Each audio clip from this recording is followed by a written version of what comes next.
اعوذ باللہ من الشیطان الرجیم بسم اللہ الرحمن الرحیم الفصل الثانی مصلی کے لباس میں جو چیزیں معتبر ہیں نمازی کا لباس ان میں پہلی چیز یہ معتبر تھی، یہ پیچھے گزر چکا ہے کہ وہ لباس پاک ہے، چاہے وہ فعلاً شرمگاہ کو چھپائے ہوئے ہے جیسے شلوار، یا نہ چھپائے ہوئے ہو جیسے قمیض، جو بھی لباس پاک ہو۔ ہاں علیکم السلام، جو اکیلے میں چھپانے کی صلاحیت ہی نہیں رکھتا تھا جیسے ٹوپی تھی، جراب تھی، تو کہا تھا کہ وہ نجس ہوں تو وہ معاف تھے، وہ معفو عنہ میں داخل تھا۔ ہاں ہاں، تو پہلا یہ طہارت ہے، اس کی ساری باتیں گزر چکی ہیں، اور کہاں پر خون معاف ہوتا ہے، کتنا معاف ہوتا ہے، اور نجاست حالت اضطرار میں معاف ہوتی ہے، یہ سارے پیچھے گزر چکے ہیں۔ لہٰذا طہارت کے بارے میں یہاں کوئی لمبی چوڑی بات نہیں ہے۔ یعتبر فی لباس المصلی عبور الاول الطہارہ، پہلی طہارت ہے، الا فی الموارد التي یعفی عنہا فی الصلاۃ، مگر وہ موارد کے جہاں پر نجاست معاف ہے نماز میں۔ وقت تقدمت احکام النجاسات، احکام نجاسات گزر چکے ہیں، ساری تفصیلیں آپ جانتے ہیں، پیچھے گزر چکے ہیں۔ دوسری چیز جو ہے لباس مصلی میں معتبر ہے وہ ہے اباحہ، لباس مباح ہو۔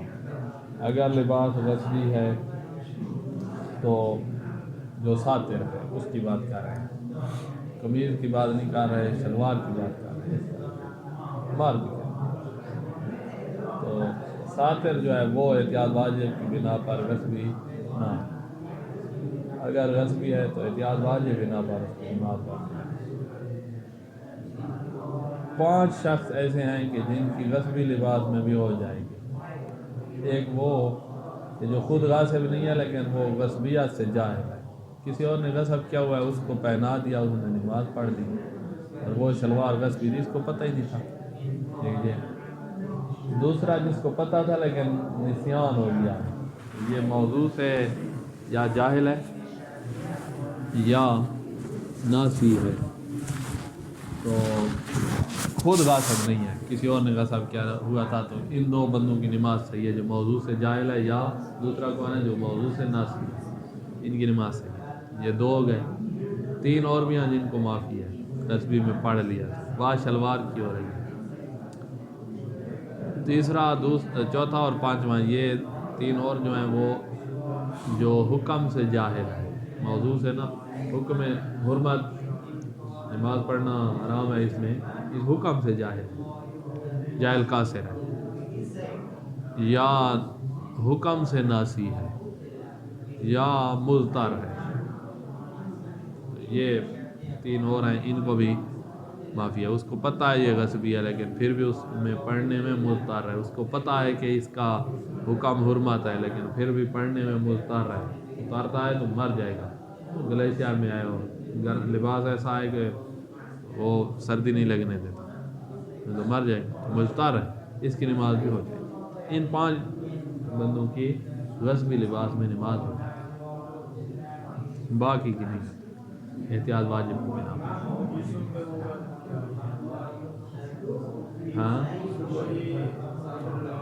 ہاں وہی غصبی نہ ہو، اگر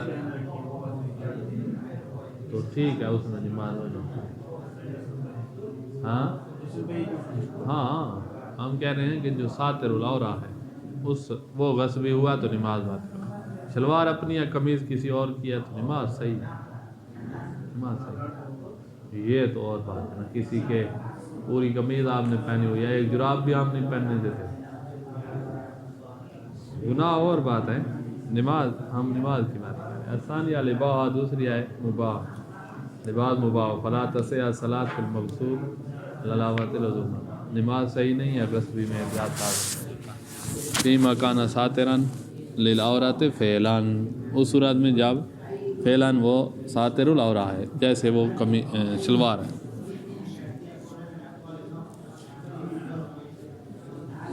و استحبابا فی غیر، اگر ساتر العورہ فعلا نہیں ہے تو احتیاط مستحب کی بنا پر مثلاً قمیض اگر غصبی ہے تو احتیاط مستحب کی بنا پر نماز باطل ہے، ورنہ فتویٰ یہ ہے کہ نماز صحیح ہے۔ نعم اذا کان جاہلا بالغصبیہ اور ناسیاً لہا ولم یکن هو الغاصب، موضوع سے جاہل ہے، غصبیات سے جاہل ہے، یا موضوع یعنی غصبیات سے نسیان ہو گیا، حکم کی بات نہیں ہو رہی، حرمت کی، غصبیات کی بات ہو رہی ہے، اس سے جاہل ہے یا غصبیات سے ناسی ہے، ولم یکن هو الغاصب، اور خود غاصب نہیں ہے، غاصب کے اور شخص ہے، تو اس کی نماز صحیح ہے۔ او کانا جاہلاً بحرمت ہی، اب حکم کی بات آ گئی، جاہل ہے حرمت سے، اذا جہلاً جو ظرفی ہے، ایسا جاہل ہے کہ جو معذور ہو، یعنی جاہل قاصر ہے حرمت سے، ایک یہ، او ناسیاً للحرمہ، یا حرمت سے ناسی ہے، یعنی حکم سے ناسی ہے، دو، چاہے انہوں نے خود غصب کر رکھا تھا، یہاں یہ نہیں ہے کہ خود غاصب ہے، کہ خود بھی غاصب ہو تب بھی یہ حکم سے جاہل ہے یا حکم سے ناسی ہے، اس کی نماز صحیح ہے۔ او مضطرن، یا وہ بندہ جو خود غاصب ہے، حکم بھی جانتا ہے لیکن مضطر ہے، تو اس کی نماز بھی صحیح ہوگی۔ تصح الصلاۃ، ان 5 بندوں کی نماز غصبی شلوار میں صحیح ہے، اب ہم شلوار ہی کہیں، واضح؟ اچھا کس غصبی ہے، ہاں وہ شلوار الجہاد فعلاً نہیں، فعلا وہ شلوار پہنی ہوئی ہے، نہیں شلوار نہیں پہنی ہوئی، قمیض فقط غصبی ہے، ہاں تو یہ ساتر ہے قمیض، پھر فعلاً تو نہیں ہے۔ کیسے فعلاً نہیں ہے؟ ابھی آپ کی شرمگاہ نظر آ رہی ہے، قمیض نے چھپا لیا ہے، فعلاً ساتر ہے۔ اچھا ایک بندے نے کچھا پہنا ہوا ہے، کچھا اپنا ہے، اوپر سارا لباس غصبی ہو، تب بھی اس کی نماز صحیح ہوگی، کیونکہ فعلاً ساتر تو وہ کچھا ہے، یہ تو اضافی پہنا ہوا ہے، تو اس کی نماز صحیح ہے، تو کچھا اپنا ہونا چاہیے۔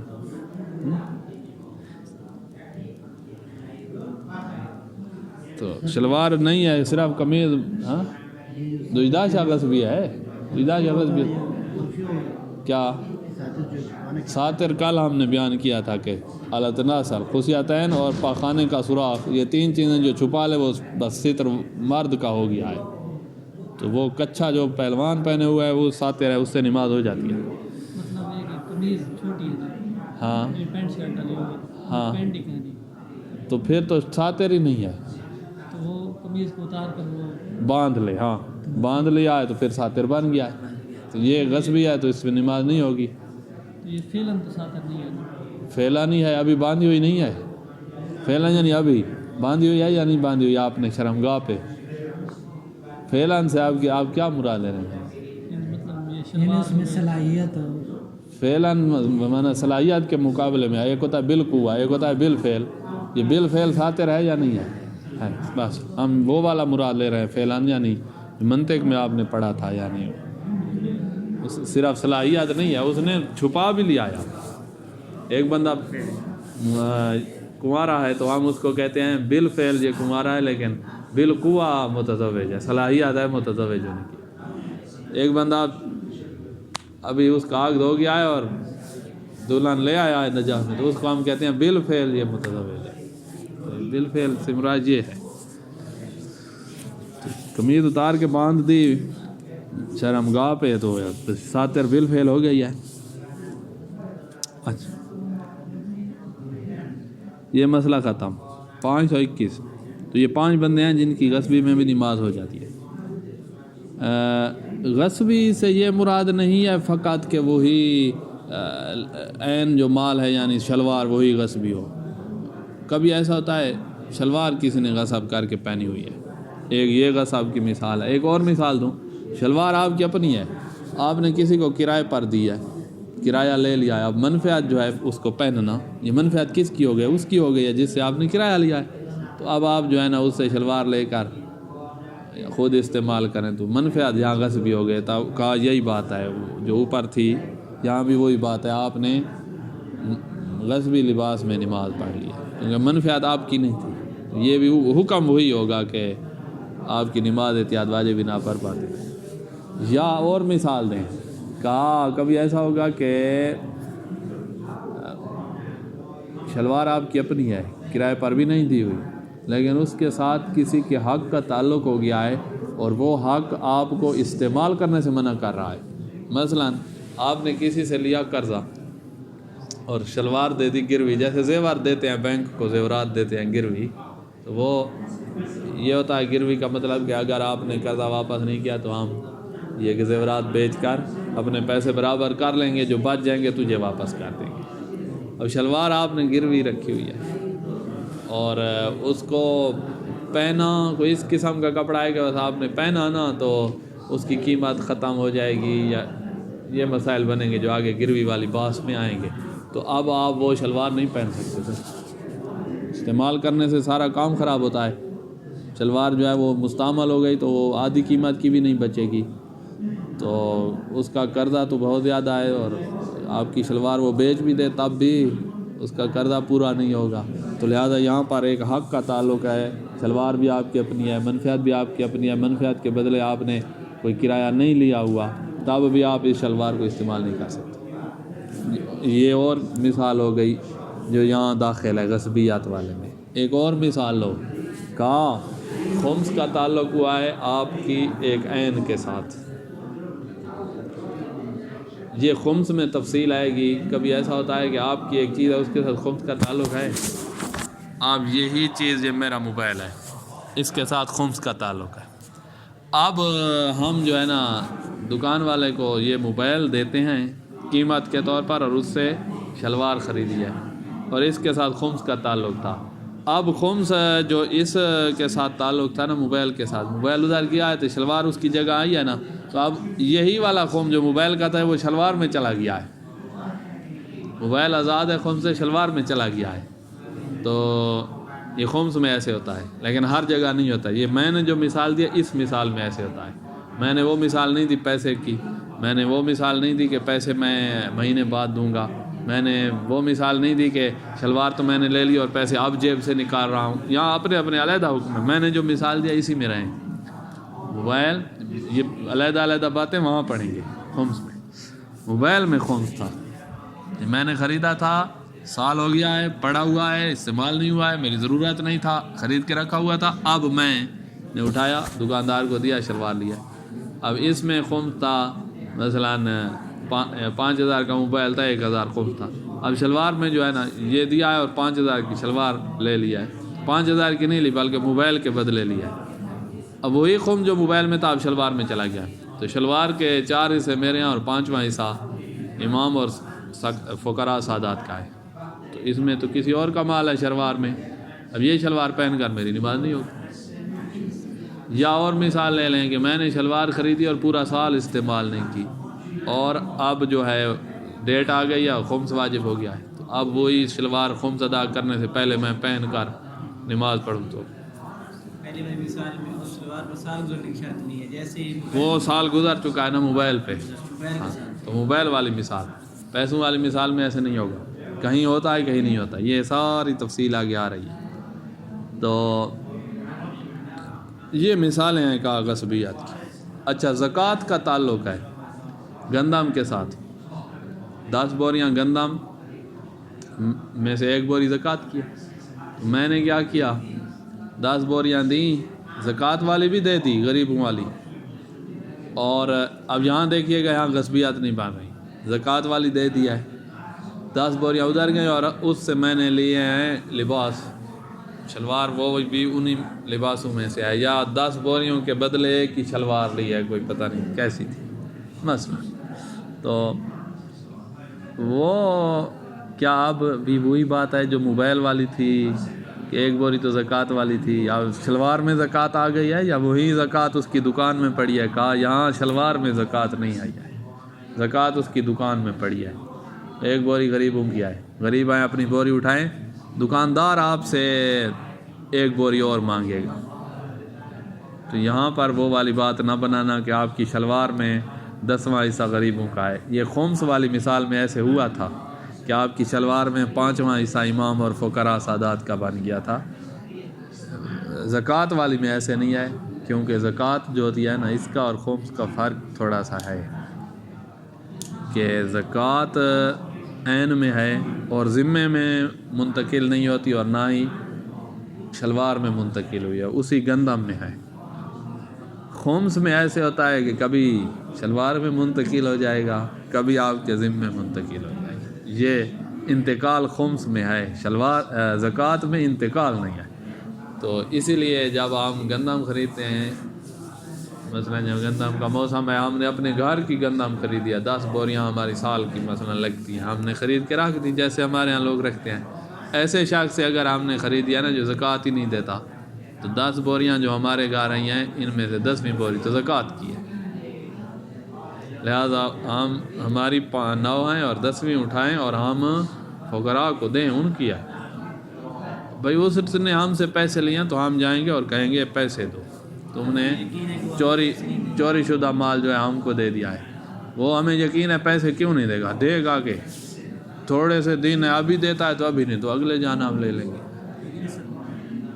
تو ہاں تو اگلے جان کوئی بھاگ سکتا ہے کسی سے؟ شیخ نہیں بھاگ سکتا، قریب ہے، اتنا دور نہیں ہے. ہم سے پہلے والے کتنے چلے گئے ہیں، ان کا وہی حساب ہو رہے ہیں. تو ہم اپنا ذمہ بری کرنے کے لیے غریبوں والی بوری ان کو دیں گے. ہاں اگر ہمیں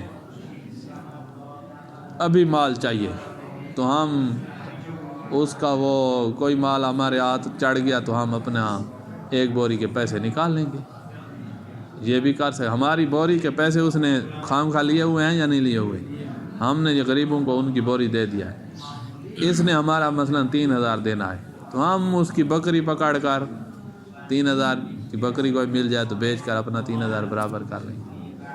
یا اس کے کبھی کوئی پیسے آ گئے کسی نہ کسی طریقے سے، اگر انتظار نہیں کر سکتا آخرت کا تو یہ کام کر سکتا ہے، اپنا پیسہ نکالنا ہے. کون؟ یہ جو کھا گیا ہے بوری گندم کی، گناہ گار ہے، قیامت کے دن مطلوب ہے. یہ ایسے ہی ہے جیسے ابھی کسی نے کتاب اٹھائی ہے چوری دکان سے اور ادھر آ کر ہم پر بیچ دیا ہے. اب اس کتاب کے ہم مالک تو نہیں ہو جائیں گے، ہمیں پتہ چل گیا ہے کہ یہ تو چوری کیا ہے، تو ہم پہ واجب ہے دکاندار کو دیں اور اس کو ڈھونڈیں اور اس سے پیسے اپنے لیں.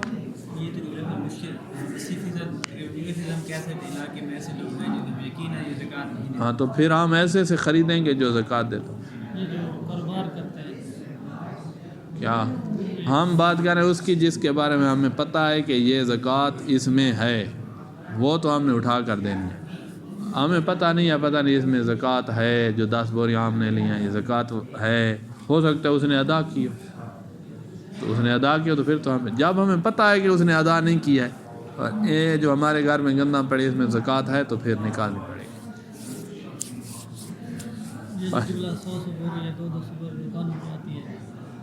اب ہمیں کیا پتہ کہ اس میں ہو سکتا ہے، ہمیں کیا پتہ کہ انہوں نے کس بندے سے لی. ہو سکتا ہے ایسے لوگوں سے لی ہوں جو زکوٰۃ دیتے ہوں، ہو سکتا ہے ایسے لوگوں سے لی ہوں جو زکوٰۃ نہ دیتے ہوں، اور ہو سکتا ہے ایسے بندے سے لی ہوں جس پر زکوٰۃ واجب ہی نہ ہوئی ہو، 847 سے کم ہے اور اس نے ساری بیچ دی. ایسے بھی تو ہو سکتا ہے. تو پھر ہم جاہل تو کھا سکتا ہے. ہم بات کر رہے ہیں کہ علم ہے کہ زکوٰۃ ادا نہیں ہوئی، واجب بھی ہوئی اور پھر بھی ادا نہیں ہوئی، ہم اس کی بات کر رہے ہیں. اس علاقوں میں کوٹا آتا ہے اور ٹھیکدار جو ہے علاقے کا ہوتا ہے، ان کے پاس 100-200 بوریاں حکومت کی طرف سے، ہاں اس بندے سے ہم لے لیتے ہیں، اس کے کیا ہوگا؟ حکومت کی طرف سے جو آتی ہے، طرف سے بندے کے پاس آتی ہے اور بندے کے بارے میں یہ کنفرم ہم نے جب آپ کو بتا دیا ہے اسی ایک صورت کو ذہن میں رکھو اور باقی کے بارے میں سوچے ہی نہ. صورت یہ ہے کہ جب آپ کو علم ہے کہ زکوٰۃ واجب بھی ہوئی تھی اور ابھی اس گندم میں پڑی ہوئی بھی ہے، پھر ہم لیں گے تو ہم نے غلط کام کیا ہے، لہذا اپنی غلطی کے ازالے کے طور پر ہم فقراء کو وہ زکوٰۃ دیں گے. اگر ہمیں علم نہیں ہے کہ پتہ نہیں واجب ہوئی تھی یا نہیں تھی، یا جن سے لیا ہو سکتا ہے انہوں نے نکالی ہو، تو جہالت کی صورت میں کچھ نہیں ہے. آگے چلیں. لا فرق فی الغصب، یہ مسئلہ لمبا ہے، دیر ہوتی جا رہی ہے. کوئی فرق نہیں ہے غصب میں، بین ان یکون عین المال مغصوبا. ہاں اسی والی بات ہے کیا؟ جیسے مجھے 10 بوریاں ضرورت ہیں لیکن میں نے زکوٰۃ سے بچنے کے لیے 9 بوریاں لی، استعمال کر کے 1 بوری جب ختم ہوئی 2 بوریاں ختم ہوئی پھر ایک اور اٹھا لی. بات جیسے ہیلہ شرعی طور پر یہ ہیلہ نہیں ہے، یہ تو نہیں ہے. ایک دم ایک ساتھ میں نہیں لے،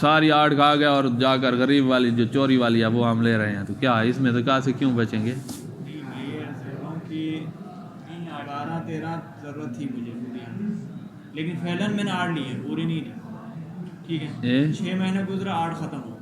یہ جو آپ زکوٰۃ کے مسئلے جانیں نا، یہ جو آپ نے 8 بوریاں لی ہیں، اس میں سے صرف 8 دانے گندم کے علیحدہ کریں نا، 10 دانے گندم کے علیحدہ کریں، بوریاں پڑی رہیں 10، 1 2 3 4 دانہ جو چھوٹا ہوتا ہے گندم کا، ان میں 10واں دانہ جو ہے وہ غریبوں کا ہے، یا 1 دانہ علیحدہ کریں صرف 1، اس کے 10 حصے کریں اور 10واں ٹکڑا جو ہے وہ غریبوں کا ہے، یہی سب شاید ہم کرنے کی اس میں ہے.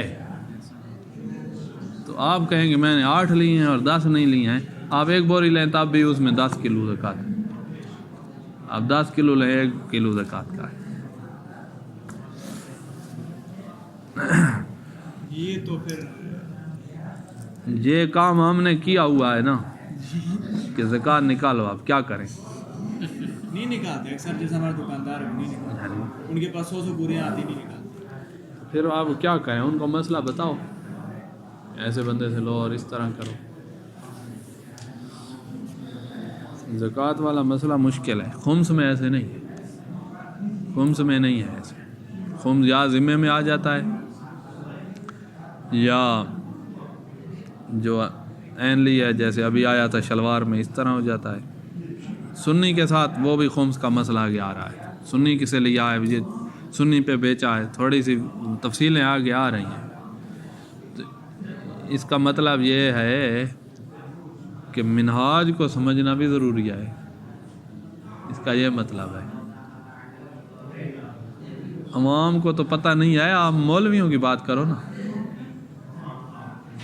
جو کہتے ہیں کہ جی یہ ضروری نہیں ہے اور تم بچے ہو کے منہاج پڑھ رہے ہو، حوضے میں یہ فکر یہ ہے. 20 سال بعد پتہ ہی نہیں ہے اس کو کہ میں آگے والے نے جو سوال کیا اس کو کیا بتاؤں. کس بات سے ہاں یہ پتہ نہیں ہے کہ یہ ملے گا کہاں سے، یہ تو پہلی جلد میں ہے، دوسری میں ہے، تیسری میں کہاں سے ملے گا. اکثر پھر کہتے ہیں مسئلہ نمبر، ہاں مسئلہ نمبر بھی بتائیں کہ کون سا مسئلہ نمبر ہے. تو یہ بھائی پتہ نہیں کس نے غفلت میں ڈالا ہوا ہے. طالب علم کو فقہ میں تو ماہر ہونا چاہیے، اور کیا لوگوں نے منطق پوچھنی ہے، لوگوں نے فلسفہ پوچھنا ہے. اصول مظفر میں کیا تھا کبھی بھی نہیں پوچھیں گے ایسا ہوتا ہے. آپ سے آپ کہیں جی ہم دینا ہی نہیں چاہتے لوگوں کو کچھ، ٹھیک ہے، اگر کوئی چاہتا ہے کہ نہیں ہم خدمت کرنا چاہتے ہیں، لوگوں کو دین دینا چاہتے ہیں، تو پھر تو سیکھنا پڑے گا. اب یہ اس طرح یہ سارے اسی طرح ہی ہو رہا ہے. آپ نے بات کی گندم کی، ہم مثالیں ہمارے یہاں کھجور جو ہے چھوارا 2-2.5 ارب کا چھوارا جو ہے سن 2000 پتہ نہیں 17 میں تھا کہ اس طرح انہوں نے بیچا ہے ہزاروں بوریاں، اور اسی طرح ان کی بھی تو 10واں حصہ 10ویں بوری زکوٰۃ، کوئی بھی زکوٰۃ نہیں دے. آتا ہے وہاں سے، ہمارے پاس تحفے آتے ہیں نا، تو ہم پھر گن رہے ہوتے ہیں کہ کتنے چھوارے آئے ہیں، ان میں سے 10واں حصہ علیحدہ کر رہے ہوتے ہیں. پھر یہاں ہمارے پاس 2 کلو آ گئے، 3 کلو آ گئے نا، تو ہم علیحدہ کرتے ہیں، پھر بیچتے ہیں، پھر اس کی جو قیمت بنتی ہے وہ ادا کرتے ہیں زکوٰۃ کے طور پر. ہمارے لیے مصیبت بنی ہوئی ہے. یہاں نجف میں جو ہمیں وہاں پیچھے سے بیچتے ہیں کچھ لوگ، کچھ بتا دیجیے ہم نے زکوٰۃ نکالی ہوئی ہے، وہاں وہ بڑا خوشی سے لیتے ہیں. باقی کا پتہ ہی نہیں ہے ان کو، مثلا نکالتے ہی نہیں ہیں. عادی بن گیا یہ کہ زکوٰۃ نہیں نکالتے، ہم مصیبت پہ چڑھ جاتے ہیں. اب وہاں تو ہم کھاتے ہی نہیں، جو ادھر بھیج دیں پھر ہم زکوٰۃیں نکال رہے ہوتے ہیں کہ ہمیں پتہ ہے کہ یہ بندہ زکوٰۃ نہیں نکالتا، یہ جہاں سے آیا یہ انہوں نے زکوٰۃ نہیں نکالتا. اب آپ تو جاہل ہے نا، میں اپنی بات کر رہا ہوں، مجھے پتہ ہے نا کہ فلاں بندے نے بھیجا ہے اور زکوٰۃ نہیں نکالتا.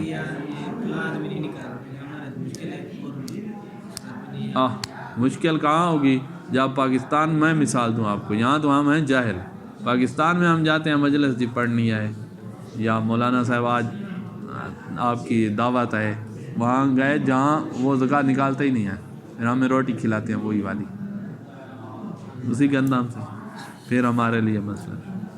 تو یہ باتیں کریں گے زکوٰۃ کے باب میں۔ ابھی ہم نماز پڑھ رہے ہیں، دیر ہوتی جا رہی ہے، یہ دوسرا تیسرا دن ہے، ہم اتنا پڑھ نہیں سکتے۔ لا فرق فی الغصب بین ان یکون عین المال مغصوبا، عین المال خود مال مغصوب ہے، یہ غصبی کسی کی شلوار اٹھا کے پہن دی، یہ او منفعت ہو، یا شلوار آپ کی اپنی ہے لیکن منفعت کسی اور کی تھی، اس نے کرایہ دیا ہوا تھا، آپ نے شلوار کا کرایہ لیا ہوا ہے، پھر بھی اٹھا کے پہن دی، تو یہ بھی اسی مسئلے میں داخل ہے کہ آپ کی نماز باطل ہے، احتیاط واجب بنا پر۔ او یکون متعلقا لحق موجب لعدم جواز تصرفی ہے، یا شلوار کے ساتھ ایسے حق کا تعلق ہو گیا ہے کہ جو حق اس بات کا سبب بن رہا ہے کہ اس بات کا کہ عدم جواز تصرف بھی ہے، کہ اس میں تصرف جائز نہیں ہے، جیسے حق کے رہن جو ہوتا ہے اس کا تعلق ہو گیا ہے آپ کی شلوار کے ساتھ۔ بال اب وہ خمس والی آ رہی ہے، بال اذا اشترى ثوبا بعین مال فیہ الخمس، موبائل دے کر خمس جس میں تھا، ہم نے شلوار خریدی ہے، کانا حکم المغصوب، یہاں بھی حکم مغصوب آ جائے گا کیونکہ موبائل والی خمس جو ہے وہ اب شلوار میں منتقل ہو گیا ہے، تو شلوار کا خمس دو، پہلے بعد میں پہن کر نماز پڑھنی ہے۔ دونا ما اذا اشترى بعین مال فیہ حق الزکوٰۃ، حق کے زکوٰۃ اگر ہے گندم میں تو اس کے بدلے شلوار خریدے تو شلوار میں زکوٰۃ نہیں آئے گی، زکوٰۃ وہی دکاندار کے پاس چلی گئی ہے، آپ گناہ گار ہیں، اب دکاندار زکوٰۃ دے، آپ سے پیسے واپس لے، یہ بیع ہی ٹھیک نہیں ہے، بیع ٹھیک نہیں ہے، بیع تو اس کی ٹھیک ہوتی ہے جو آپ کی ملکیت ہو، یہ آپ کے لیے اس میں تصرف جائز ہو، یہ یہاں ہو سکتا ہے بیع ہی ٹھیک نہ ہو، اشکال آ سکتا ہے بیع پر بھی۔ خمس والے میں بیع ٹھیک ہے کیونکہ خمس ادھر آ گیا ہے۔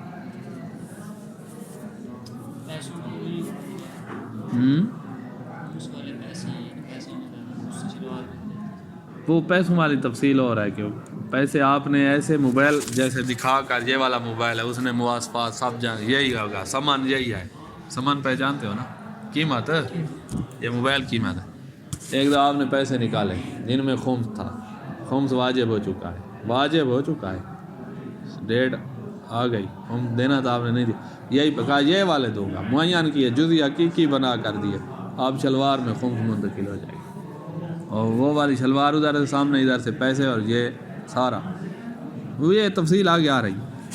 دونا معاہدہ اگر جزئی حقیقی نہیں بنے یا پیسے آپ نے شلوار لی ہے، پیسے بعد میں جیب سے نکال کر دے رہے ہیں، تو آپ یہ والے بھی دے سکتے تھے، کوئی اور والے بھی دے سکتے تھے، کوئی اور والے بھی، پہلی صورت میں یہ ہے کہ آپ نے کہا یہی دوں گا، تو یہ جزئی حقیقی ایک قسم کی بنا کے، وہاں ایک لحاظ سے کلی آئے، جب جیب میں آیا ابھی تک اس کو دکھائے نہیں ہے کلی۔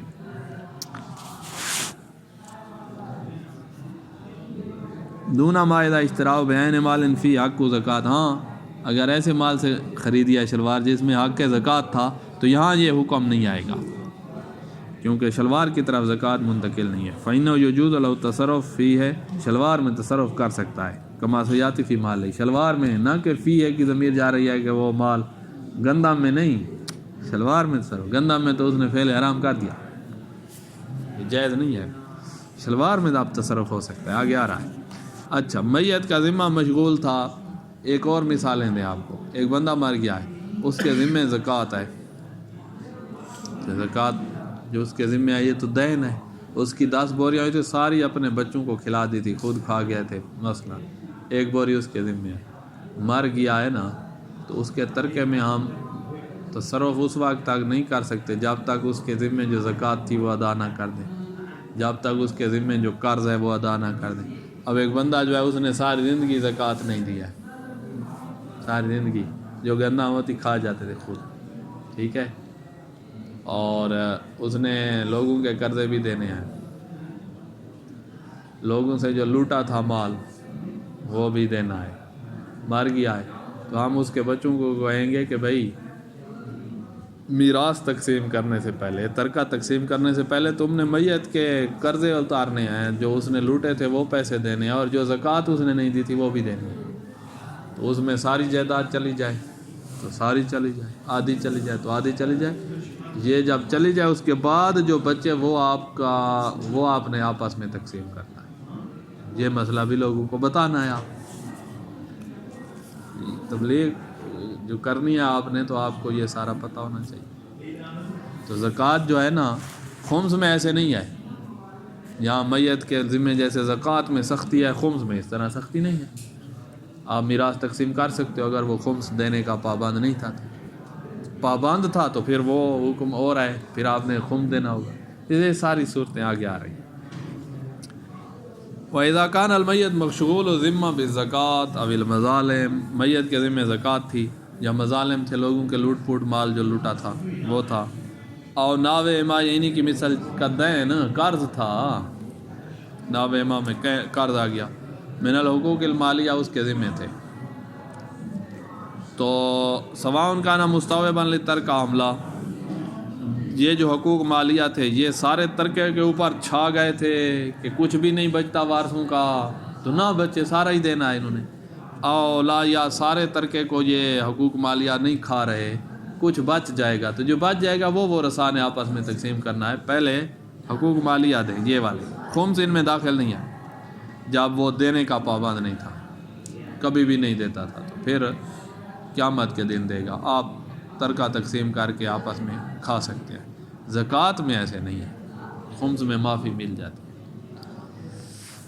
لم یجوز التصرف فی ترکتہ, اس کے ترکے میں تصرف نہیں کر سکتے جب تک کہ حقوق مالیہ نہ دو.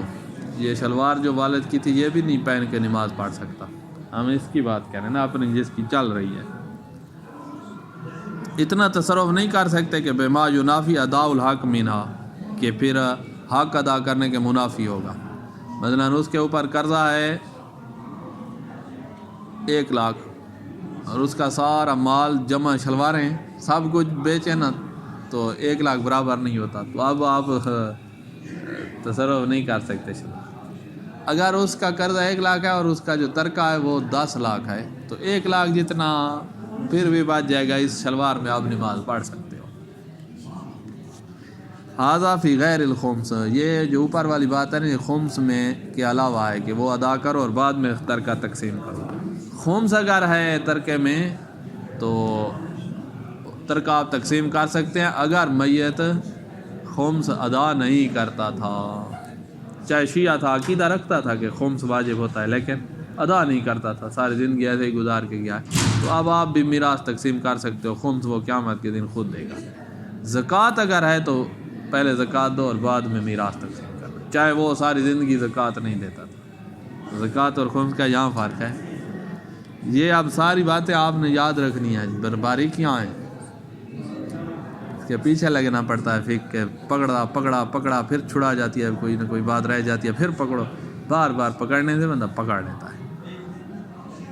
اب آپ کو ہم بھیجیں نہ جاؤ مچھلی پکڑ کے, تو ہو سکتا ہے آپ سے مچھلی نہ پکڑے. جو یہ پکڑتے ہیں روزانہ ان کے سامنے کچھ بھی نہیں ہے, ہاتھ لگاتے ہیں اور پھر مچھلی نہیں چھڑا سکتی, ہم سے چھڑا جائے گی.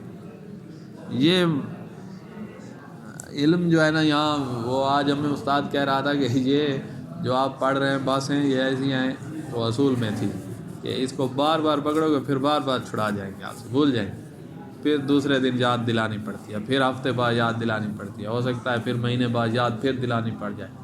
مہینہ پہلے اچھی طرح سمجھی تھی, مہینہ بعد پھر بھولی. اس لیے استاد بعض خارج والے غصہ نہیں کرتے طالب علم اگر سوال کرے اور اس کو یہ نہیں کہتے کہ بھئی ہاں پچھلے مہینے تو سمجھائی تھی. وہ ہیں ایسی کچھ باتیں ایسی ہوتی ہیں جو نکال جاتی ہیں. اما فی ہے, اگر کسی چیز میں خمس کا تعلق ہے فیجوز تصرف, اس میں تصرف آپ کر سکتے ہیں. میت مر گیا ہے ما اشتغال ذمت ہی بھئی, جب اس کا ذمہ اس میں مشغول ہے تب بھی آپ تصرف کر سکتے ہیں. کب؟ اذا کان مما لا یخمس, ایسا شخص تھا جو خمس نکالتا ہی نہیں تھا. وہیں نے طاقت وجوب, اگرچہ وجوب کا عقیدہ رکھتا تھا, شیعہ تھا, لیکن نکالتا نہیں تھا. تو اب اس مال میں خمس تو ہے, اس کے ذمے خمس تو ہے. میت کے ذمے کا ہوا دقیق الفاظ استعمال کروں, اس کے ذمے خمس تو ہے. یہ ذمے کی طرف منتقل ہو گیا ہے, عین سے ذمے کی طرف. اب آپ اس عین کو تقسیم کر سکتے ہیں, وہی دے گا قیامت کے دن. مہربانی کرتے ہو تو دے دو, ورنہ واجب نہیں. زکوٰۃ جو ہے وہ دینی ہوتی ہے آپ.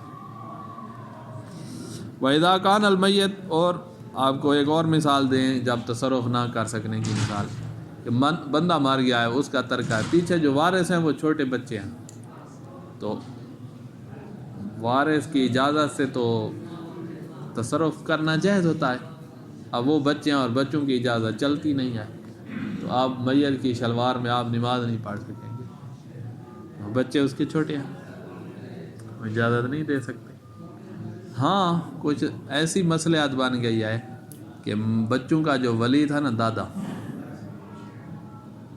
اس نے بچوں کی طرف سے اجازت دے دی ہے، تو پھر ٹھیک ہے. وہ مصلحتاً کہیں مصلحت ہوتی ہے تو وہ کر سکتا ہے. وَإِذَا كَانَ لِلْمَيِّتِ وَارِثٌ قَاصِرٌ، میت کا وارث ہے لیکن قاصر ہے، یعنی بالغ نہیں ہے یا مجنون ہے. قاصر کہتے ہیں جو نابالغ ہو یا مجنون ہو، بالغ تو ہے لیکن پاگل ہے، تو وہ بھی قاصر ہے. لَمْ يَجُوزُ التَّصَرُّفُ فِي تَرْكَتِهِ، میت کے ترکہ میں آپ تصرف نہیں کر سکتے. بچوں سے اجازت لینا ممکن نہیں ہے، بڑے ہوں گے تو تصرف کرنا، ان سے اجازت نہیں. الا بمراجعت ولی، ہی اس قاصر کے ولی سے مراجعہ کریں، ولی شرعی جو اس کا ہے. اب ماں مر گئی ہے نا، تو بچوں کو جو میراث ملی ہے تو ان کا باپ زندہ ہے، باپ سے اجازت لے لو. او الجد، یا باپ مر گیا ہے تو دادا پیچھے زندہ ہے، تو دادا ان کا ولی ہے، اس کی اجازت. باپ دادا دونوں نہیں ہیں تو ثم القیم، جو وصی ہوتا ہے، باپ دادا ایک طرف سے وصی ہے، قیم یعنی ان کے امور کو سنبھالنے والا، یہ باپ دادا معین کر کے جاتے ہیں. ثم الحاکم شرعی، اگر یہ بھی نہیں ہے تو حاکم شرعی ان کا ولی ہے، اس سے اجازت لو. کبھی ایسا ہوتا ہے کہ حاکم شرعی جو ہے وہ اپنی طرف سے کسی کو معین کرتا ہے کہ بچوں کے امور کو تم نے سنبھالنا ہے، تو یہ قیم حاکم شرعی کی طرف سے آ رہا ہے. قیم کا معنی ہوتا ہے امور سنبھالنے والا. کبھی قیم باپ دادا کی طرف سے ہوتا ہے، کبھی حاکم شرعی کی طرف سے ہوتا ہے. اچھا، تو یہ جو پہلے آیا تھا نا حاکم شرعی سے پہلے ثم القیم، تو یہ وصی قیم تھا، جو باپ دادا کی طرف سے جو وصی ہوتا ہے اس کو قیم بھی کہتے ہیں، اس کو وصی بھی کہتے ہیں. حاکم شرعی کی طرف سے وصی نہیں ہوتا، کیونکہ وصیت نہیں کر رہا نا حاکم شرعی، یہ قیم ہوتا ہے صرف. اچھا، وہ لکھا ہی نہیں ہے یہاں پر، حاکم شرعی خود لکھا ہے. اچھا، اب یہ اور مسئلہ کہ آپ کا اپنا لباس ہے بھائی، زرداشہ پہنا ہوا ہے، صرف وہی ساتر فعلی ہے، بالفعل ساتر، نیچے کچھ بھی نہیں ہے. زرداشہ ساتر بن سکتا ہے، تو اس کی جیب میں آپ نے ڈالا ہوا ہے وہ شلوار ڈالی ہوئی ہے جو غصبی ہے، اٹھائے ہوئے ہیں، تو اٹھائے ہوئے ہوں تو کوئی مسئلہ نہیں ہے، لباس نہیں ہے. لا باس بحمل المغصوب فی الصلاۃ، نماز میں غصبی چیز اٹھائے ہوئے ہیں تو کوئی حرج نہیں ہے. وَإِن تَحَرَّكَ بِحَرَكَاتِ الْمُصَلِّ، اگرچہ وہ چیز حرکت کر رہی ہے جیب والی، مصلی رکوع میں جاتا ہے سجدے میں تو وہ بھی ساتھ حرکت تو کر رہی ہے، تو کہا اس سے کوئی حرج نہیں ہے، لباس ساتر جو فعلی ہوتا ہے وہ غصبی نہ ہو. تیسری شرط لباس مصلی، یہ بات اتنا ٹائم لے گئی. تیسری یہ ہے کہ مردار کے وہ اجزاء جن میں زندگی ہوتی ہے، جس میں حص ہوتی ہے، وہ نجس ہوتے ہیں نا مردار کے، ان میں سے نہ ہو. وہ اجزاء جو نجس نہیں ہیں، جو جن ہیں مردار کے، جیسے ناخن جو کاٹتے ہیں، یا بال جو ہے، اون ہے جو بھیڑ کی، تو یہ اون مردار بھیڑ کی اون سے لباس بنا ہے، تو اس میں نماز آپ پڑھ سکتے ہیں، کیونکہ وہ جو اون ہے وہ نجس ہی نہیں ہے.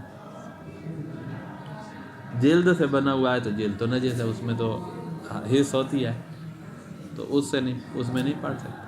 تو کہا وہ اجزاء جن میں حص ہوتی ہے، جن میں زندگی ہوتی ہے، ان سے بنا ہے لباس، تو اس میں آپ نماز نہیں پڑھ سکتے. اور کوئی فرق نہیں ہے کہ یہ لباس ساتر ہے، ساتر بننے کی صلاحیت رکھتا ہے جیسے کچھا ہے مثلا، یا ساتر بننے کی صلاحیت نہیں رکھتا جیسے جراب. مردار کے اجزاء سے بنی ہوئی ہے جراب، مردار کے نجس اجزاء سے، جلد سے بنی ہوئی ہے جراب، تو احتیاط واجب بنا پر آپ کی نماز باطل ہے. تو اس میں جراب وغیرہ معاف نہیں ہے، وہاں معاف تھی جو نجس ہو جاتی تھی، بنی ہوئی کپاس کے دھاگے سے آئے لیکن نجس تھی تو وہ معاف تھی. یہ تو بنی ہوئی مردار کے اجزاء سے، یہ معاف نہیں ہے احتیاط واجب بنا پر. اللہ یکون من اجزاء المیتہ التی تحل الحیات، وہ اجزاء جن میں زندگی ہوتی ہے اور نجس ہوتے ہیں، لباس ان کا بنا ہوا نہ ہو، من دون فرق، کوئی فرق نہیں ہوگا کہ وہ ساتر بننے کی صلاحیت رکھتا ہو نہ رکھتا ہو، ما تتم الصلاۃ فیہ یعنی ما تصلح للساتریہ، ساتر بننے کی صلاحیت رکھتا ہے، یہ معنی ہے تتم الصلاۃ فی کا، ساتر بننے کی صلاحیت رکھتا ہے، یا لا تتم فی الصلاۃ، وہ ساتر بننے کی صلاحیت نہیں رکھتا، جیسے جراب ہے مردار کی جلد سے بنائی ہے، احتیاط واجب بنا پر اس میں بھی نماز باطل ہوگی۔ وَيَخْتَصَ الْحُكْمُ بِالْمِيتَةِ النَّجِسَةِ، یہ نجس مردار کی باتیں ہم کر رہے ہیں، اگر مردار ہی پاک ہے، جیسے مچھلی پانی میں مر گئی ہے، اس کا مردار پاک ہے، تو اس کی جلد سے بنا ہوا آپ کا لباس ہے تو آپ کی نماز صحیح ہے۔ حلال مچھلی، غیر معقول الام کی باتیں آگے آ رہی، حلال مچھلی کی بات ہے، وہ مر گئی ہے، پانی میں مردار ہے، اس کا کھانا حرام ہے، تو اس کی جلد سے مثلاً بنی ہوئی ہے آپ کی جرابیں، آپ کا لباس مثلاً ایسے اگر ہو جائے تو آپ کی نماز وہاں ٹھیک ہو۔ بڑی بڑی مچھلیاں سمندر میں ہوتی نہیں ہیں، ان کی جلد اتار کے ہو سکتا ہے بنا دیں آپ کو کوئی ایسی چیز۔ آج کل دنیا کہاں پہنچی ہوئی، آپ کا ذہن ان مچھلیوں کی طرف جا رہا ہے جو یہ ہاتھ سے بھی چھوٹی ہوتی ہے ان کی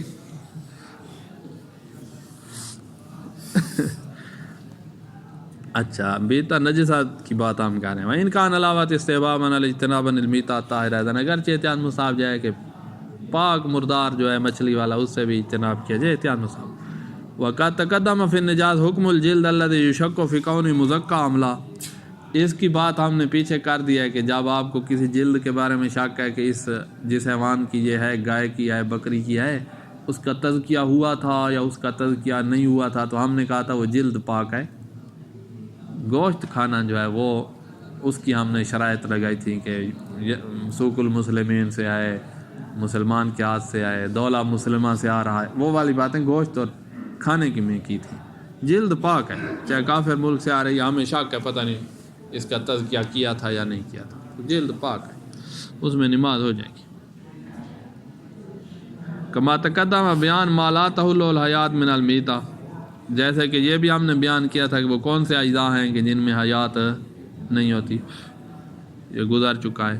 والمشکوک فی کون من جلد الحیوان او من غیرہ، اور جب شک تھا کہ یہ حیوان کی جلد سے ہے یا جلد ہی نہیں ہے، اس کی بات بھی پیچھے گزری تھی، تو وہاں بھی آپ نماز پڑھ سکتے تھے، وہ پیچھے گزر چکا ہے۔ تو لا باس بالصلاۃ فیہ، جس کے بارے میں شک ہو کہ حیوان کی جلد ہے یا کوئی اور چیز ہے تو اس میں نماز پڑھ سکتے ہیں، کوئی مسئلہ نہیں ہے۔ یہ ختم۔ آگے چوتھی شرط، ٹائم ہے نا، پڑھ لیں چوتھی شرط۔ چوتھی شرط یہ ہے کہ جو ستر کی صلاحیت رکھتا ہے، جو ستر کی صلاحیت رکھتا ہے وہ لباس، جراب کی بات نہیں ہو رہی، ستر کی جو صلاحیت رکھتا ہے وہ غیر معقول اللحم کے اجزاء سے نہ ہو، جلد، بال، اب بال بھی اس کے ممنوع ہیں۔ وہ شیر جو تھا نا، جو نر ہوتا ہے نا، اس کی داڑھی ہوتی ہے، آپ نے وہی داڑھی ساری جو ہے اس کی بلیڈ پھیر کے صاف کر دی، داڑھی موڑ دی، اور اس سے جو ہے نا آپ نے لباس بنایا ہوا ہے، تو یہ غیر معقول اللحم ہے۔ اور لباس بھی اتنا بنا لیا ہے، ایک شیر کی داڑھی موڑی ہے یا دو کی، تین کی، اور لباس اتنا بنا لیا ہے کہ وہ ساتر ہے، ساتر بننے کی صلاحیت رکھتا ہے، تو اس لباس میں آپ کی نماز نہیں ہوگی۔ جراب ہے تو اس میں ہو جائے گی۔ الرابع لا یکون من اجزاء السباع، درندوں کے اجزاء میں سے نہ ہو، بل مطلق ما لا یکلم من الحیوان علاوات لزوماً، بلکہ احتیاط لازم آپ یہاں سے لگا رہے ہیں، بلکہ وہ حیوان جو درندہ نہیں ہے لیکن ہے حرام گوشت، اس کے اجزاء سے بھی آپ کا لباس نہیں ہونا چاہیے۔ وَيُخْتَصَ الْمَنْ بِمَا تَتِمُّ الصَّلَاةُ فِيهِ، یہ ممنوعیت اس لباس کے ساتھ ہے جو ساتر بننے کی صلاحیت رکھتا ہے، تتم الصلاۃ فیہ یعنی ساتر بننے کی صلاحیت رکھتا ہے۔ وَإِنْ كَانَ الْاجْتِنَابًا غَيْرِ عَوَّةِ اسْتِحْبَابًا، اگرچہ جراب سے بھی اجتناب کرنا احتیاط مستحب ہے جو ساتر بننے کی صلاحیت نہیں رکھتی۔ کمان علاوات استبامن الاجتناب حتیٰ ان اشارہ الواحد الواقع امین والا صوب، اگرچہ احتیاط مستحب یہ ہے کہ اس بال سے بھی اجتناب کریں جو آپ کے جسم کے اوپر لگا ہوا ہے، شیر کا بال لگا ہوا ہے. وہی لام جاجب، اگرچہ اجتناب واجب نہیں ہے احتیاط مستحب ہے. اب واجب مورد کیا ہے کہ وہ لباس جو ساتر بننے کی صلاحیت رکھتا ہے، غیر معقول اللام کا ہے تو اجتناب کا، احتیاط واجب کی شکل میں یا فتوے کی شکل. نام، ہاں ایک اور چیز بس یہ مسئلہ ختم کریں. نام لابد من الاجتناب عن روثہ و بولہ و عرقہ و لبنہ اذا کان ثوب متلطخا بہ. آپ کا کپڑا یہی کپاس سے بنا ہوا ہے، اس کے اوپر غیر معقول لحم جو ہے اس کا پسینہ لگ گیا، اس کا بول لگ گیا ہے، اس کا دودھ لگ گیا ہے، اس کی گوبر لگ گئی ہے، تو پھر آپ پر واجب ہے اجتناب کرنا. جو پیشاب اور گوبر ہے نا، بلکہ ہم نجس کبھی کہیں نجس ہوتا ہے کہیں نہیں بھی ہوتا، غیر خون جہیدہ نہیں رکھتا تو نجس نہیں بھی ہوتے نا. تو بہرحال ان سے اس لباس سے پھر اجتناب کرو، اس لباس میں نہ پہنو جس پر یہ چیزیں لگیں. اما حمل و بعد اجزائی، اس کے بعد اجزاء اٹھا کر جیب میں رکھنا، کما اذا جعل فی ظرف و حملہ معه فی جیبہ، کسی ظرف میں ڈال کر ڈبی میں اور جیب میں ڈالا ہوا ہے تو فلا باس بہ، اس میں کوئی حرج نہیں ہے. یہاں احتیاط مستحب بھی نہیں آئے گی. یہیں ٹھہر جاؤ. الحمدللہ.